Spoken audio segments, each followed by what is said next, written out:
శ్రీమాత్రే నమః. కలలో పాములు కనిపిస్తే ఎటువంటి ఫలితాలు ఉంటాయి అనేది ఇప్పుడు తెలుసుకుందామండి.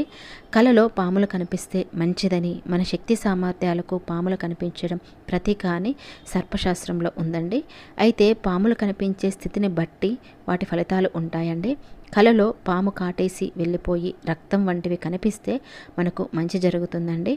ఎలాంటి ప్రమాదాలు కూడా మనకు జరగవని పండితులు కూడా చెబుతున్నారండి. అంతేకాదు, నిద్రపోతున్న సమయంలో పాము కనిపిస్తే నెమ్మదిగా బెడ్ పైనుంచి కిందికి వెళ్ళిపోతే మన సమస్యలన్నీ కూడా పరిష్కరించబడతాయని దాని అర్థమండి. పాముల జంట కలయిక కలలోకి వచ్చినట్లయితే మన పితృదేవతల పేరుతో దీపాన్ని వెలిగించాలండి. ఎందుకంటే దీన్ని మనం అశుభంగా పరిగణిస్తాము.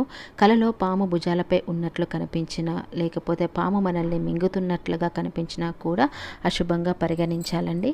ఈ వీడియో నచ్చినట్లయితే తప్పకుండా లైక్ చేసి మీ బంధువులకు, స్నేహితులకు షేర్ చేయండి. ధన్యవాదములు.